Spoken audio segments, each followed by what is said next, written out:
Hello dear student. हम आज बात करने वाले हैं परसेंटेज का मेंस लेवल क्वेश्चन का। ठीक है, इससे पहले मैंने परसेंटेज के बारे में पूरा बेसिक कॉन्सेप्ट जाना था, उस पे हम प्री लेवल का क्वेश्चन सॉल्व कर चुके हैं। आज हम परसेंटेज का पार्ट 5 लेकर आए हैं। इसमें आपको मेंस लेवल का जितना भी प्रॉब्लम है उस टाइप का क्वेश्चन को हम सॉल्व करने का ट्राई करेंगे। बिल्कुल, तो आपको वीडियो को शुरू से लेकर अंत तक देखना है। चलिए हम वीडियो को स्टार्ट करते हैं।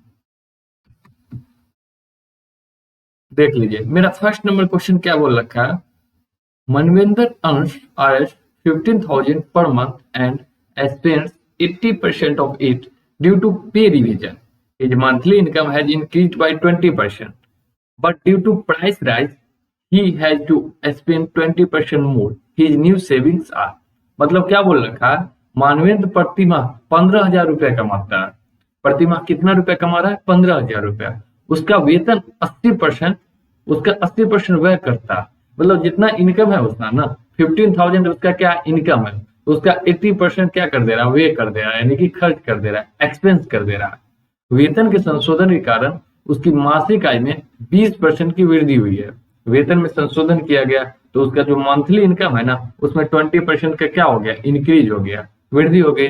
किंतु वस्तुओं के मूल्य बढ़ जाने से उसे अब 20% अधिक व्यय करना पड़ेगा। अब क्या हुआ है ना, मार्केट में जो वस्तु था उसका भी प्राइस क्या हो गया? इंक्रीज हो गया। इससे क्या हो गया? उसका खर्च भी होता है, उसका एक्सपेंडिचर भी है 20% से क्या हो जा रहा है? इंक्रीज हो जा रहा है। तो उसकी नई बचत निकालना है, उसका न्यू सेविंग हमको फाइंड करना है। ठीक है, तो देखिए उसका इनकम का बात कर लेंगे।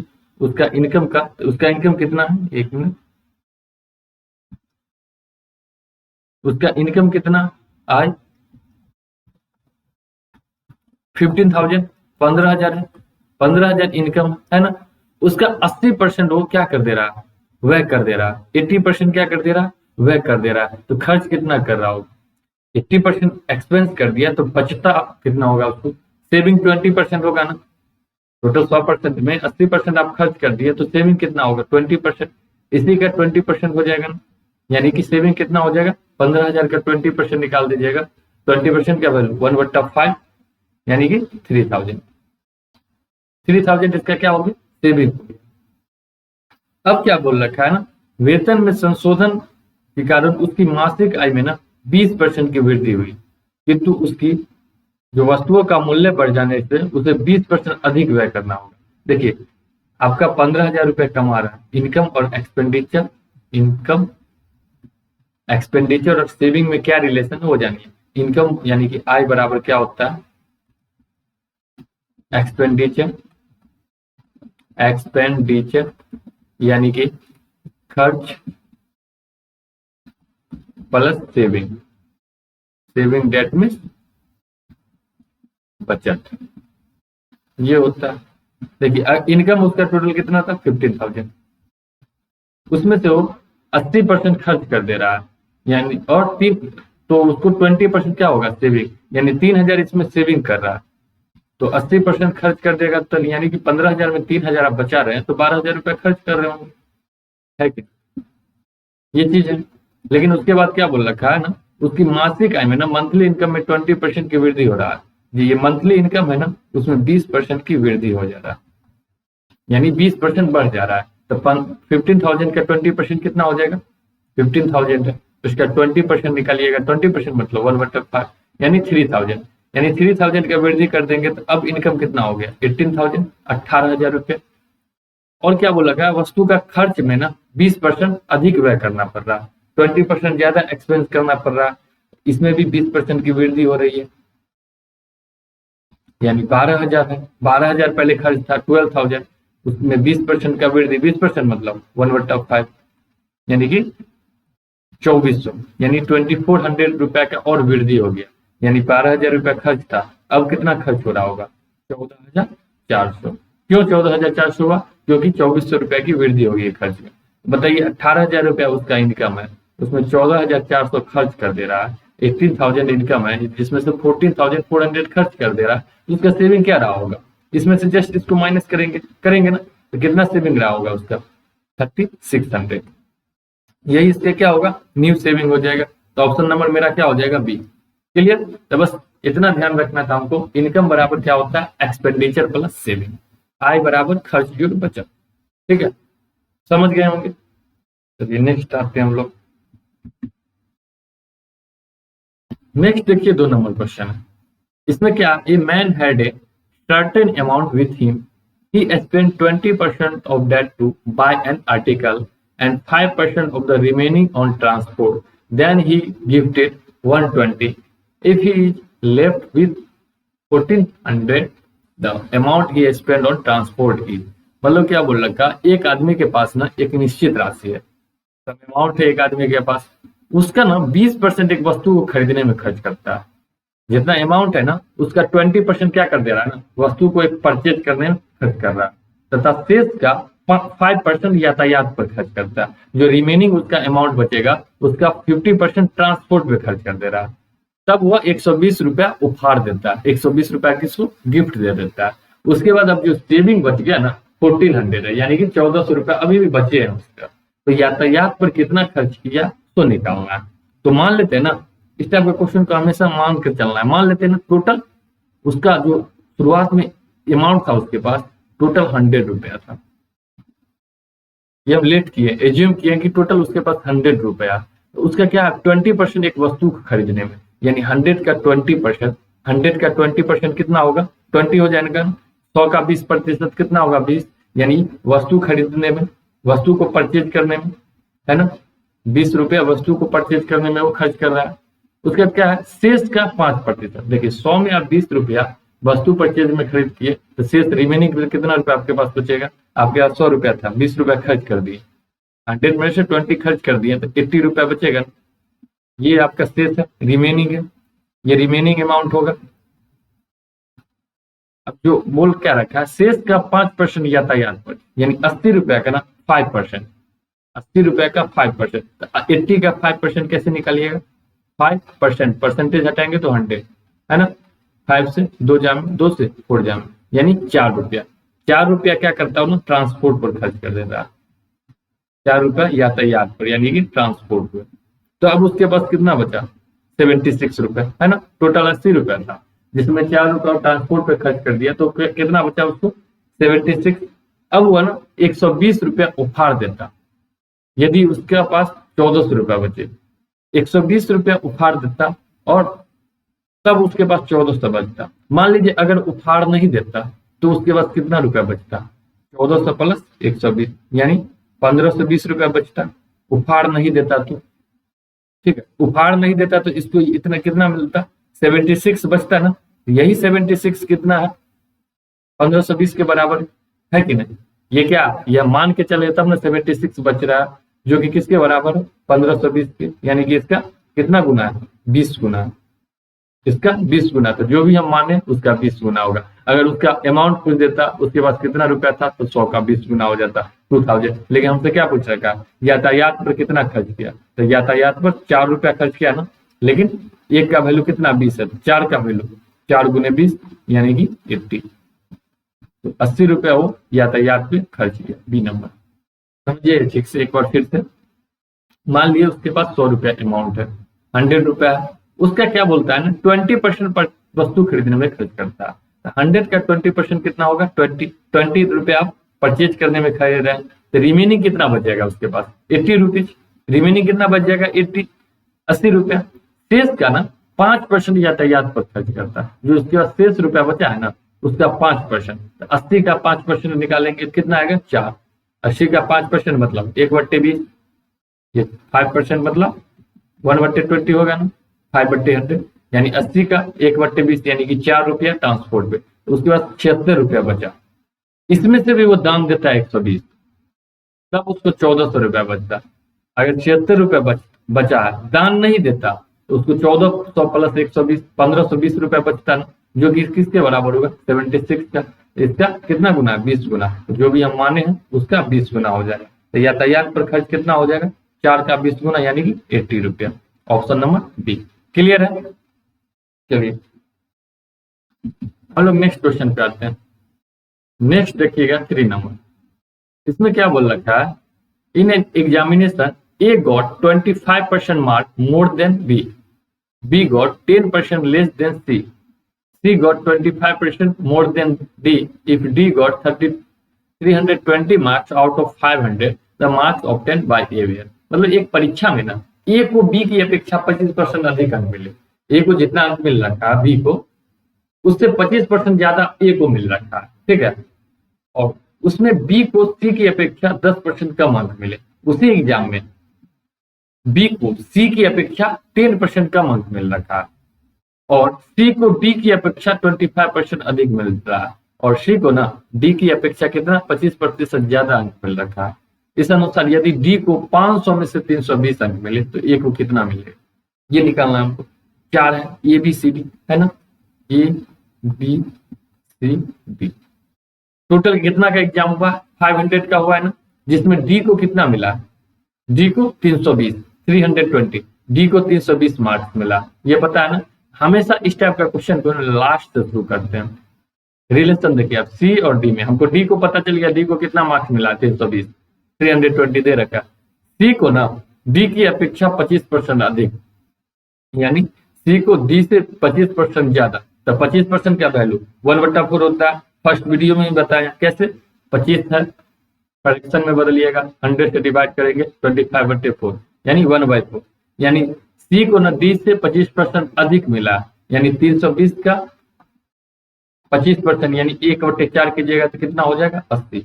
80 रुपया ज्यादा मिला है किसको, C को D से। तो C को कितना मिला होगा, 320 में 80 जोड़ देंगे कितना 400, 400 मिला होगा, है कि नहीं। फिर देखिए B को C की अपेक्षा 10% अंक कम मिले, B को ना C से 10% कम मिला है। C को 400 है तो 400 का 10% कितना होगा 40 होगा ना। 400 का 10% मतलब 1/10 यानी 40 अंक कम मिला है किसको, B को। B को 400 है तो B को कितना है उससे 40 अंक कम, यानी कि 360 मिला होगा ना। अब फिर क्या है, A को B की अपेक्षा 25% अधिक मिला है। 25% मतलब 1/4। अगर B को 360 मिला है, इसका 25% यानी इसका 1/4 कितना होगा 90 अंक ज्यादा मिला है किसको, A को।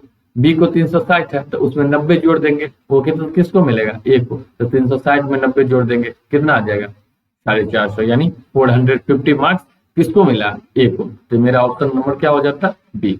क्लियर है ना, A को कितने अंक मिले वही निकालना था, तो option number B।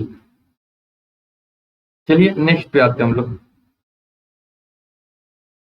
Next 4 number question है, on increasing etch slide of square by 50%, the ratio of the area of new form square and the given square will be. मतलब क्या बोल रखा है ना, एक वर्ग के प्रत्येक भुजा को 50% बढ़ाने पर नए बने वर्ग और दिए गए वर्ग के क्षेत्रफल के बीच का अनुपात क्या होगा। तो इस टाइप के क्वेश्चन हम देख चुके हैं ना कॉन्सेप्ट में, बेसिक कॉन्सेप्ट में। सबसे पहले करना क्या होता है, परसेंटेज है उसको फ्रैक्शन में बदल दीजिए 50%, यानी क्या हो गया 1/2। 1/2 हुआ। अब बताइए वर्ग की प्रत्येक भुजा, उसका हमको एरिया में चेंजेस पूछ रखा है। एरिया ऑफ स्क्वायर क्या होता है, एरिया ऑफ स्क्वायर वर्ग का क्षेत्रफल कितना होता है, भुजा स्क्वायर A का स्क्वायर होता है।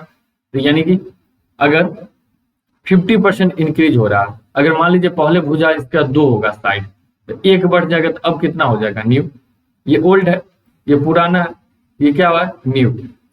पहले पुराना अगर भुजा ये 2 होगा साइड, तब 50% मतलब 1/2, 1 की वृद्धि हो गया, तब कितना हो जाएगा 3। एक बार और वृद्धि होगा ना तब ना एरिया निकलेगा। पहले 2 था तो अब कितना हो गया 3। तो एरिया क्या होता है साइड का स्क्वायर, A का स्क्वायर, यानी पहले कितना था एरिया 4, अब कितना हो गया 9, अब कितना हो गया 9। ठीक है, यही रेशियो होगा 4:9 ओल्ड का और न्यू का। लेकिन हमसे पूछ क्या रखा, नए बने वर्ग का क्षेत्रफल और दिए गए वर्ग के बीच का, नए का क्षेत्रफल निकालना फिर ओल्ड का, न्यू और रेशियो ओल्ड हमको फाइंड करना है। तो रिवर्स कर देंगे 4:9 को 9:4 कर देंगे, ये मेरा क्या हो जाएगा आंसर हो जाएगा। ठीक है, इस टाइप का ढेर क्वेश्चन हम किए कॉन्सेप्ट में। ठीक है, पहला इससे पहले वीडियो नहीं देखे आप लोग तो चारों वीडियो देख लीजिएगा। ठीक है, चलिए नेक्स्ट आते हैं हम लोग।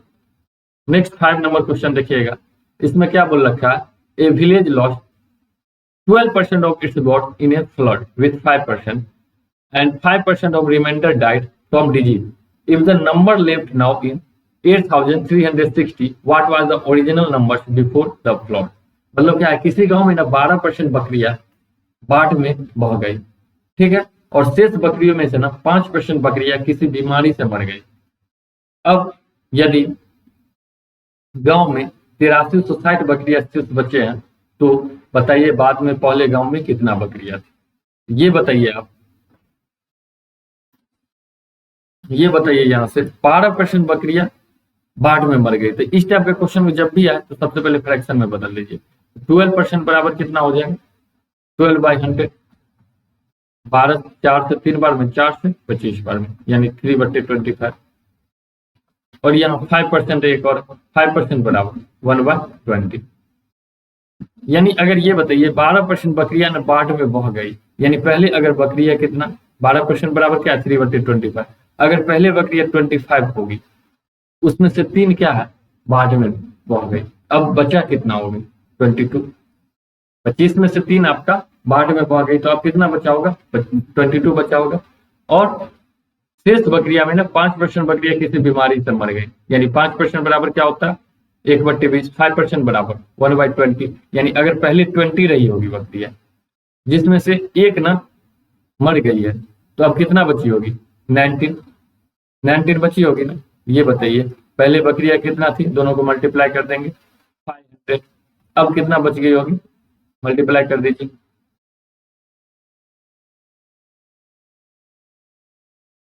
418, 400 क्या हो गया 18, लेकिन अब बच कितना रही है 8360। इस यही ना 8360 के पास है, इतना बची है, अब मान के चले, लेकिन एक्चुअल में कितना बच रहा है बकरिया 8360, यानी इसका कितना गुना है 2 गुना है, यानी 20 गुना है इसका। तो मेरा पहले बकरिया क्या हो जाएगा 500 माने उसका 20 गुना हो जाएगा, मतलब 10,000। तो ऑप्शन नंबर कौन हो जाएगा बी। क्लियर, चलिए नेक्स्ट आते हैं हम लोग। नेक्स्ट क्वेश्चन देखिए, a man's annual income has increased by ₹5 lakhs, but the income tax that he has to pay has reduced from 12% to 10%. He now pays ₹10,000 more income tax. What is the increased income in lakhs? मतलब एक व्यक्ति की वार्षिक आय 5 लाख रुपए से बढ़ जाती है, जितना उसका पहला इनकम था ना, अब क्या हो गया ना 5 लाख और इंक्रीज हो गया, परंतु उस लगने वाला जो आयकर है, जो इनकम टैक्स है, पहले लगती थी 12%, अब क्या लग गई 10%, 12% से 10% हो जाता है। अब उसे 10,000 रुपए अधिक आयकर देना पड़ा, तो उसकी बढ़ी हुई आय निकालना है। मान लेते हैं ना उसका इनकम इनिशियल में उसका टोटल इनकम जो वार्षिक एनुअली था X लाख, ठीक है, X लाख इनकम था, तो 5 लाख बढ़ जाएगा, 5 लाख बढ़ गया तो कितना हो जाएगा होगा इनकम X + 5, X + 5। तो उसको क्या मिल रखा है, अगर देखिए 5 लाख से बढ़ जाता है उसका आय, तो उसको लगने वाला जो टैक्स है ना 12% से 10%, तो अब इसको टैक्स कितना 10% लगेगा। पहले X लाख पर 12% लगता था, तो अब कितना लगेगा 10%। तो यही दोनों का अंतर क्या दे रखा है 10,000 रुपया ज्यादा, आपको अधिक उसको क्या देना पड़ेगा टैक्स। यही चीज है, ये इक्वेशन समझे हम मान लिए इनकम एक्स है, तो उसको 12% का टैक्स देना था। अब क्या हुआ ना, इनकम एक्स 5 लाख बढ़ गया, 5 लाख बढ़ गया, ठीक है, तो उसको 10% टैक्स हो गया, क्या हो गया 10% टैक्स हो गया, तो 10,000 रुपया ज्यादा उसको आय देना होगा, तो बराबर क्या हो गया 10,000। तो यहां से अगर हम ये लाख में 5 लाख से एक्स का 10% माइनस एक्स का 12%, दोनों को एक साथ कर देंगे तो क्या हो जाएगा एक्स का 10% माइनस एक्स का 12% प्लस ये क्या 5 लाख का 10%, ये क्या 5 क्या लाख में है, तो 5 लाख का 10% कितना होगा, 5 पर कितना 0, 50, उसका 10% निकाल देंगे, मतलब परसेंटेज हटाएंगे 00, यानी कि 50,000 होगा ना, जो कि किसके बराबर होगा 10,000 के बराबर। क्लियर, यहां से देखिए एक्स का 10% माइनस एक्स का 12%, मतलब माइनस में एक्स का 2% आ जाएगा। 2% मतलब 2/100, 10 में से 12 गया कितना 2, बराबर क्या होगा 10,000 में से 50,000, ये प्लस है उधर जाने पर माइनस हो जाएगा, यानी माइनस 40,000 आ जाएगा। इससे ये कट गया ना, ठीक है ना, 2 से ये 50 जा में, तो x बराबर क्या हो गया 40,000 इंटू 50 कीजिएगा तो क्या आ गया 20 लाख। x बराबर क्या आ गया 20 लाख। लेकिन हमको क्या हो रहा है, बढ़ी हुई आय निकालना है, मतलब जो इंक्रीज इनकम है ना सो निकालना है। तो कितना का इनकम में इंक्रीज हुआ था 5 लाख का, तो मेरा इंक्रीज इनकम होगा, इंक्रीज वार्षिक आय उसका क्या हो जाएगा 5 हम ऐड कर देंगे, यानी 20 + 5 25 लाख।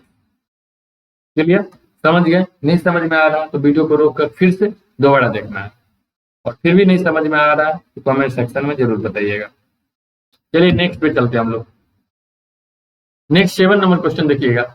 ए man donates 30% of his wealth in charity, 30% and 25% of the remaining wealth to his wife and son respectively. The rest of he divided equally between his 3 daughters. One of his daughters got Rs 42 lakhs as her share. What was the man's wealth in lakhs? मतलब क्या है, एक व्यक्ति ने अपनी संपत्ति का 30% भाग एक धर्म मतलब संस्था उसमें दान कर देता है, और शेष राशि का ना क्रमशः 30% और 25% भाग अपनी पत्नी और बेटे को दे देता है। बाकी धनराशि वो अपनी 3 बेटियों के बीच में समान रूप से विभाजित करता है। उसकी बेटियों को, प्रत्येक बेटी को ना 42 लाख रुपया मिलता है। आदमी का कुल कितना संपत्ति है तो हमको फाइंड करना है। तो क्या करना है, सबसे पहले जब भी स्टेप का क्वेश्चन है तो परसेंटेज को फ्रैक्शन में मान लीजिए, परसेंटेज को फ्रैक्शन में बदल लेना है। 30% बराबर क्या हो जाएगा 3/10, परसेंटेज आएगा इंटू 100 तो 0 से 0 3/10 हो जाएगा, ठीक है। और यहाँ 30% और 25% है, 30% बराबर वही 3/10 और 25% बराबर 1/4, ठीक है ना। तो इसका जो प्रोडक्ट है ना, इसका जो प्रोडक्ट है उसको हम क्या मान लेते हैं टोटल। कभी भी इसका प्रोडक्ट क्या, कौन सा प्रोडक्ट, डिनोमिनेटर वाला, हर का है ना, हर का गुणनफल को टोटल मान लीजिए या हर का एलसीएम को टोटल मान लीजिए। इससे क्या होगा ना पॉइंट में नहीं आएगा। तो इसका जो टोटल संपत्ति है ना, कुल संपत्ति टोटल वेल्थ हम मान लेते हैं, टोटल वेल्थ मान लेते हैं कितना 10 10 जा 100 4 जा 400 मान लेते हैं 400 लाख उसका कुल क्या है संपत्ति है। जिसमें से देखिए अब क्वेश्चन बनाइए तुरंत बन जाएगा। अब क्या वो अपनी संपत्ति का 30% दान करता है, तो यानी 400 का 30%, 400 का 30% कितना हो जाएगा, देखिए 400 उसका 30% निकालेंगे, परसेंटेज 00 यानी 120 लाख वो डोनेट कर दिया, दान कर दिया, ठीक है। अब जो रिमेनिंग बचेगा, रिमेनिंग कितना बचेगा, 400 में 120 दान कर दिया तो उसके बाद रिमेनिंग कितना 280 बचेगा। ये क्या होगा, ये शेष बचेगा, उसके बाद रिमेनिंग बचेगा। रिमेनिंग का ना 30% और 25% अपनी पत्नी और बेटे को देता है, 280 का 30% यानी कि 84 हो जाएगा। 280 इंटू 30, देखिए 280 का 30% कितना होगा, 0 से 0 0 से 0 28 3 जा 28 3 जा 84 ये किसको दे रहा, वाइफ को दे रहा है। और बेटी को कितना दे रखा 25% यानी 1/4, 25% मतलब 1/4, तो 280 का 1/4 कितना हो जाएगा 70 किसको दे रखा सन को। जो अब रेस्ट बच गया ना वो अपने बेटियों को समान रूप से विभाजित कर रहा है। रेस्ट कितना बचा, 280 में 84 वाइफ को दे दिया, 70 आपको सन को दे दिया, तो रेस्ट कितना बचा, रेस्ट आपका 280 माइनस 70 84 माइनस 70 कितना हो जाएगा 126 126 हो जाएगा। 126 है ना 126 है ना 3 डाउटर में बांट रहा है, 3 डाउटर में प्रत्येक को बराबर चाहिए, तो 3 डाउटर में 126 मानेंगे तो प्रत्येक डाउटर को कितना मिलेगा 126/3 यानी कि 42। 42 मिलेगा ना, 42 लाख मिलेगा। और एक्चुअल में एक उसमें से बेटी को कितना मिल रखा है, 42 लाख। यही 42 किसके बराबर है, 42 के बराबर, 42 लाख के, यानी 42 का कितना गुना है, एक गुना। तो जो भी हम माने थे उसका कितना गुना हो जाएगा आंसर, एक गुना। यानी 400 लाख माने थे तो 400 का एक गुना कितना हो गया, 400। तो ये ऑप्शन हो जाएगा ऑप्शन नंबर सी, बी। ठीक है, समझे बात को। देखिए 400 रुपया मान लिए, टोटल वेल्थ मान लिए 400 लाख। सबसे पहले क्या किया, सारा परसेंटेज को फ्रैक्शन में बदल दिए। 30% यानी कि 3/10, 3/10, 25% मतलब 1/10। अब क्या किया ना, इसका हर है ना, डिनोमिनेटर है ना, इसका मल्टीपल को हम टोटल मान लिए। 10 10 जा 100, 100 4 जा 400, 400 मान लिया हम कुल संपत्ति। अब क्वेश्चन के अकॉर्डिंग देखिए, 30% भाग क्या करता है, दान कर देता है, डोनेट कर देता है। यानी 400 का 30% कितना हो गया, 400 का 30%, 120, 120 लाख डोनेट कर दिया तो बचा कितना उसके पास, 280, 280 बच गया ना।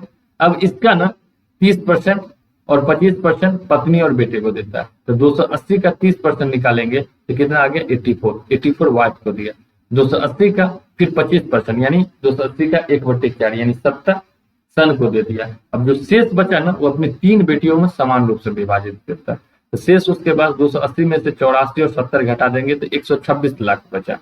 तो 126 लाख 3 बेटियों में बांट रहा है बराबर रूप से, तो प्रत्येक बेटी को कितना मिलेगा, 126/3 है ना, 42 मिलेगा, 42 लाख। ये मान के चले एक्चुअल में कितना मिल रहा है, 42 लाख ही मिल रहा है, तो मतलब इसका एक गुना है। तो मेरा संपत्ति माने है तो उसका कितना होगा, एक गुना, यानी 400 लाख मेरा आंसर हो जाएगा। क्लियर। चलिए नेक्स्ट क्वेश्चन चलते हैं। नेक्स्ट 8 नंबर क्वेश्चन देखिएगा। In an constituency 55% of the total number of voters are males and the rest are females. If 40% of the males are illiterate and 40% of the females are literate, then by what percent is the number of literate males more than that of illiterate females? मतलब क्या बोल रहा है, किसी निर्वाचन क्षेत्र में ना कुल मतदाताओं की संख्या का 55% पुरुष और बाकी महिला है। ठीक है, यदि 40% पुरुष अनपढ़ और 40% महिला शिक्षित है, तो अनपढ़ महिलाओं की तुलना में शिक्षित पुरुषों की संख्या कितने प्रतिशत अधिक है, सो निकालना है। ठीक है, तो मान लीजिए कि ना, मान लीजिए टोटल कितना मान लेते हैं, 100 टोटल हम निर्वाचन क्षेत्र में टोटल वोटर्स है, मतदाता हम कितना मान लिए, 100, जिसमें से क्या बोल रखा है, 55% पुरुष है। 100 का 55% कितना हो गया, 55। 100 का 55% कितना होगा, 55 ही होगा। ये क्या है, पुरुष है, मेल है। ये 100 में 55 आपका मेल है, तो फीमेल कितनी होगी, 100 - 55 कर देंगे ना, 45 क्या होगा, फीमेल होगी, महिला होगी। ठीक है, अब क्या बोल रखा है ना, यदि 40% पुरुष अनपढ़ है, यानी पुरुष में ही अनपढ़ होगा, टोटल 55 पुरुष है, इसका 40% अनपढ़ है। 40% मतलब 40/100 यानी 20 से 2, 20 से 5 यानी 2/5। 40% मतलब 2/5 यानी 55 का 2/5 क्या है, अनपढ़ है। तो 55 का 2/5 निकालिएगा तो कितना आ जाएगा, 22। 22 क्या है, अनपढ़ है, इलिटरेट है, अनपढ़ है। तो 55 में 22 अनपढ़ है, तो पढ़े लिखे कितना होगा, 33 होगा ना। 50 में 22 घटा देंगे, 33 क्या होगा, पढ़े लिखे होगा, लिटरेट होगा, है ना। इसी तरह देखिए 40% महिला क्या है, शिक्षित है, यानी 40% पढ़े लिखे, 40% मतलब 2/5, 45 का 2/5, 45 का 2/5 क्या पढ़ी लिखी है, ये कितना 18, 18 आपका लिटरेट है, पढ़ी लिखी है, लिटरेट है यानी कि पढ़ी लिखी है। 45 में 18 महिला पढ़ी लिखी है, तो कितना महिला अनपढ़ होगी, 45 - 18, 45 - 18 यानी कि 27 क्या होगी, अनपढ़ होगी, इलिटरेट होगी। ठीक है, सारा डाटा निकला गया। अब क्या पूछा गया, तो अनपढ़ महिलाओं की तुलना में शिक्षित पुरुष की संख्या कितने प्रतिशत अधिक है। अनपढ़ महिला कितना है, 27, शिक्षित पुरुष कितना है, 33, कितना ज्यादा है, 27 से 33 कितना ज्यादा, 6 ज्यादा है। टोटल कितना से, 27 से, तो 6/27। ठीक है ना, परसेंटेज में बदलने के लिए 100 से, तो 3 से 2 जामे, 3 से 9 जामे, तो 2/9 का परसेंटेज वैल्यू याद करवाए ना, 1/9 का 11 सही 1/9, तो 2/9 का उसका 2 गुना 22 सही 2/9%। ये सब हम डिस्कस कर चुके हैं फर्स्ट वीडियो में। तो ऑप्शन नंबर क्या होगा? डी। क्लियर? चलिए नेक्स्ट पे आते हैं हम लोग। नेक्स्ट 9 नंबर क्वेश्चन देखिएगा। The radius of the base of right circular cylinder is increase by 20%. By what percent should its height be reduced so that its volume remains the same as before? मतलब क्या बोल रखा है, एक लंबवृत्तीय बेलन के ना आधार की त्रिज्या 20% बढ़ा दी जाती है। इसकी ऊंचाई को कितना प्रतिशत कम कर दिया जाए कि उसका आयतन पहले जितना हो उतना ही होगा? तो सबसे पहले बेलन है, बेलन डेट मीन्स क्या? सिलेंडर। सिलेंडर का आयतन क्या होता है? Volume of cylinder.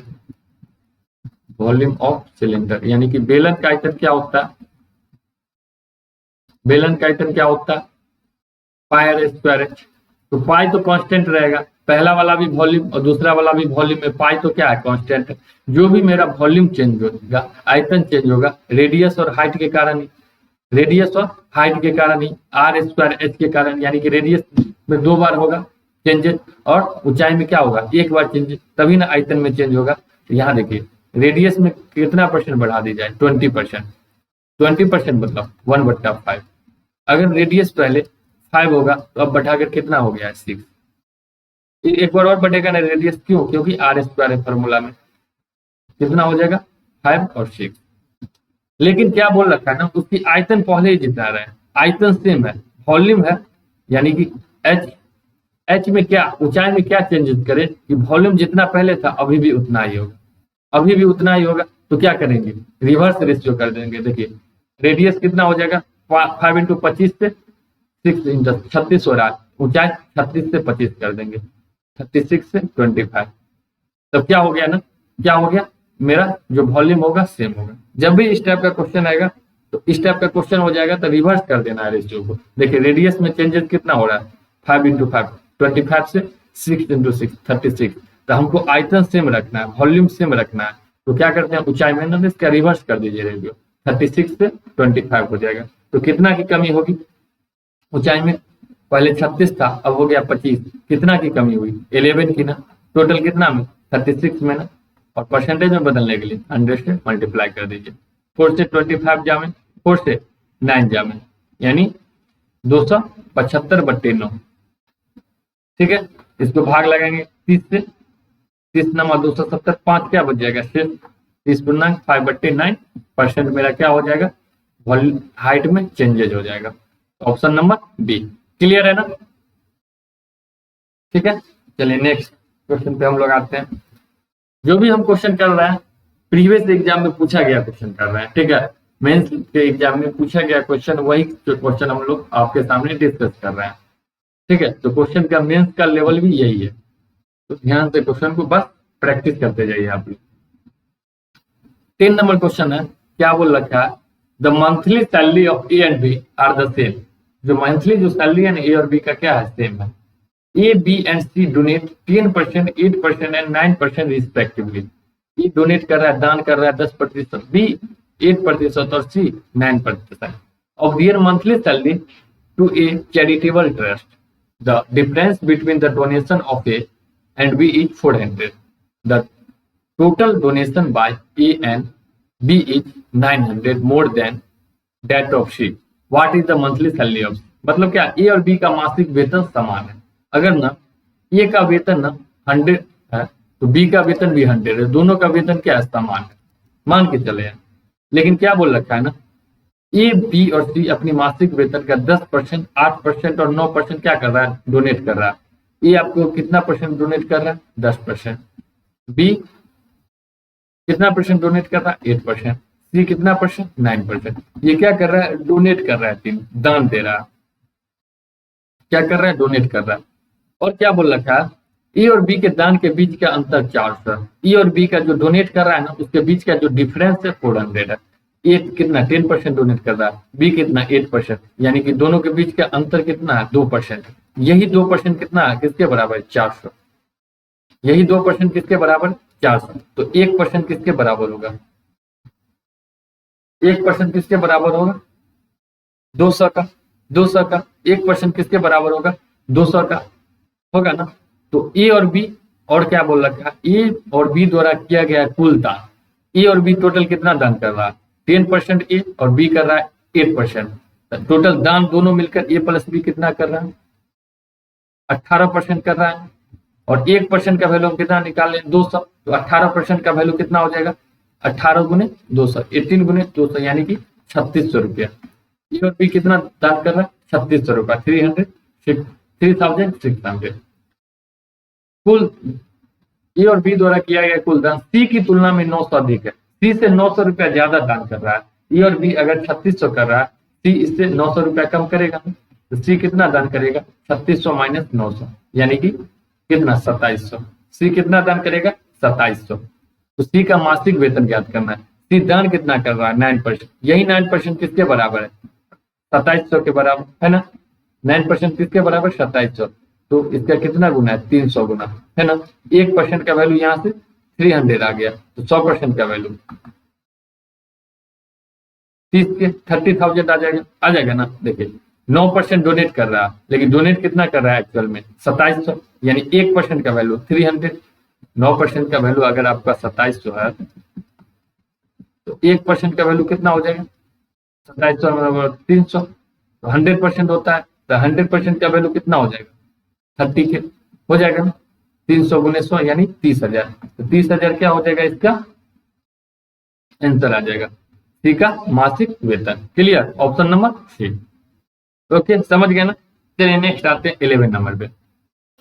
11 नंबर क्या बोल रखा, if the price of petrol increases by 19% and Sunita intends to spend only an additional 12% on petrol, by what percent should the reduce the quantity of petrol purchased nearest to integer? यदि petrol की कीमत 19% बढ़ जाती है, petrol की कीमत 19% बढ़ जाती है और सुनीता पेट्रोल पर अतिरिक्त रूप से केवल 12% खर्च करना चाहती है, तो खरीदे जाने वाले पेट्रोल की मात्रा में कितने प्रतिशत की कमी करेगी। पेट्रोल की कीमत बढ़ कितना रही है, 19%, 19% बढ़ रही है ना पेट्रोल की कीमत, 19% बढ़ रही है। तो सबसे पहले मतलब इसका इस टाइप का जब भी क्वेश्चन है तो परसेंटेज को फ्रैक्शन में लिखिए। 19% मतलब 19/100, ठीक है। और अतिरिक्त रूप से केवल 12% खर्च करना चाह रही है। 12% मतलब क्या हो गया, 12/100 यानी 4 से 3 में 4 से 25 बार में, यानी 3/25 आ गया ना। तो वो खरीदे जाने वाले पेट्रोल की मात्रा में कितने प्रतिशत की कमी करेगी, सो निकालना है। पेट्रोल की कीमत बढ़ रही है 19%, 19/100 यानी अगर पहले पेट्रोल की कीमत 100 होगा तो उसमें कितना की वृद्धि हो गया, 19 का, अब कितना हो गया 119, ठीक है। और खर्च कितना खर्च करना चाह रही है, केवल वो 12% बढ़ाना चाह रहा है खर्च। यानी अगर पहले खर्च 100 रुपया होगा ना, अब देखिए प्राइस गुने कंजम्पशन बराबर खर्च होता है ना। कीमत गुने जो खपत होता है वही बराबर क्या हो गया, खर्च होता है, एक्सपेंडिचर होता है ना। यानी खर्च में कितना का वृद्धि करना चाह रहा है, 12%। यानी पहले खर्च अगर 100 होगा तो उसका 12% बढ़ा देगा, तो अब कितना खर्च होगा, 112। यानी ये बताइए तो कंजम्पशन में कितना परसेंट की कमी करना होगा। प्राइस गुने कंजम्पशन क्या होता है, एक्सपेंडिचर। तो करना क्या होता है, एक्सपेंडिचर बट्टे प्राइस कर देंगे, वो कंजम्पशन निकल जाएगा। तो 100/100 यानी कि 1, या 112/119 कर देंगे, ये मेरा क्या निकल गया, कंजम्पशन निकल गया। यानी इसको रेशियो में कीजिएगा, इससे इधर मल्टीप्लाई हो गया, यानी पहले कंजम्पशन 119 होगा, अब कितना हो गया 112। तो कितनी की कमी हुई, कितनी की कमी, 7 की। टोटल कितना पे, 119 पे। परसेंटेज बदलेंगे तो 100 से मल्टीप्लाई, तो 700/119%, लगभग 6 बार में कर जाएगा। 6% मेरा क्या हो जाएगा आंसर। जब भी इस टाइप का क्वेश्चन है ध्यान से समझिएगा। प्राइस बढ़ रहा है 100 से 119 और उसका खर्च है, खर्च क्या होता है, प्राइस गुने कंजम्पशन। जितना आप खपत कर रहे हैं जो प्राइस होगा उसी का मल्टीप्लीकेशन क्या होता है, खर्च होता है। खर्च मतलब 12% ही बढ़ना चाहिए, 100 से 112। यानी तो खर्च बट्टे हम प्राइस मूल्य कर देंगे, वो मेरा कंजम्पशन निकल जाएगा ना। तो 100/100 यानी कि 1, 112/119 यानी कि 112/119। ये रेशियो है, फ्रैक्शन में सीधा करने के लिए 119 से मल्टीप्लाई हो जाएगा। तो 119 से 112 हो रहा है, यानी कि 7 की कमी हो रही है। टोटल 119 से 7 बटे 119 गुने 100, यानी 700/119, यानी कि 6%। क्लियर। चलिए नेक्स्ट क्वेश्चन करते हैं हम लोग। नेक्स्ट क्वेश्चन क्या है, यदि ए बी से 40% कम है और सी ए और बी के योगफल का 40% है, तो बी सी से कितने परसेंट अधिक है, ये निकालना है। तो सबसे पहले परसेंटेज को क्या कर देना है, फ्रैक्शन में बदल दीजिए। 40% मतलब 2/5। ए बी से 40% कम है, 40% डिक्रीज है, लेस है ए बी से। अगर बी 5 होगा तो ए कितना होगा, उससे 40% कम, यानी 2 कम होगा। ये कितना हो गया, ठीक है। अब सी के बारे में क्या बोल रखा, सी ए और बी के योगफल का 40% है। ए और बी के योगफल का, ए और बी कितना है टोटल, ए 3 है, बी कितना है 5, टोटल कितना 8। उसी के योगफल का 40%, यानी 40% मतलब 2/5। इसका 2/5 है ना। नीचे 5 आ गया, फ्रैक्शन है, तो सब में 5 से मल्टीप्लाई कर देंगे तो क्या होगा, फ्रैक्शन हट जाएगा। इसमें 5 से मल्टीप्लाई किए 15, इसमें 25, इसमें 5 से, तो 5 कट गया, यानी कि 16। ये कितना आ गया 15, बी कितना 25, सी कितना 16। तो क्या पूछ रखा, बी सी से कितने प्रतिशत अधिक है, बी 25 है, सी कितना है 16, कितना अधिक है, 9 अधिक है। किससे, टोटल 16 से। टोटल किससे अधिक है, 16। परसेंटेज में बदलने के लिए 100 से मल्टीप्लाई कर दीजिए। 4 से 25 जाम, 4 से 4 जाम, यानी कि 225/4%। इसको पूर्णांक में लिख देंगे, कितना हो जाएगा 56, सही 1/4%। ये क्या अधिक है, बी सी से। ठीक है, समझ गए ना। नहीं समझे तो वीडियो को एक बार फिर से आपको अच्छे से देखना है, दोबारा देखिएगा, रुक कर देखना है। फिर भी नहीं, अगर डाउट लग रहा है तो आप कमेंट सेक्शन में जरूर बताइएगा। दोस्तों ये हम मेंस लेवल का क्वेश्चन कर चुके हैं। मेंस लेवल का जितना एक्सपेक्टेड क्वेश्चन था, जो भी प्रीवियस क्वेश्चन था, ठीक है, जो भी थोड़ा डिफिकल्ट टाइप का क्वेश्चन था वो भी कर चुके हैं। इससे पहले हम प्री लेवल का भी क्वेश्चन कर लिए। तो यहाँ पर आपका परसेंटेज पूरा खत्म होता है। परसेंटेज में हम पहले पूरा कॉन्सेप्ट देखे थे, उसके बाद क्या देखे थे दोस्तों, उस पर हम क्वेश्चन किए थे। ठीक है, क्वेश्चन किए थे, 0 लेवल का क्वेश्चन किए थे, फिर हम लेवल 1 लेवल 2 इजी से मॉडरेट किए थे। अब हम मॉडरेट से हार्ड भी देख लिए, है ना। यही लेवल है, इससे ज्यादा हार्ड नहीं पूछता है। जो सामान्य में एसएससी बैंक रेलवे में इसी लेवल रहता है। इससे ज्यादा हार्ड हो गया वो कैट लेवल का हो गया। ठीक है, तो बस यही लेवल तक को हम लोग को फोकस करना है। तो वीडियो का आपको पांचों वीडियो को फिर से एक बार रिवाइज करके देख लेना है। ठीक है, फिर हम अगले वीडियो में नेक्स्ट टॉपिक के साथ मिलते हैं। तब तक के लिए बाय बाय, धन्यवाद।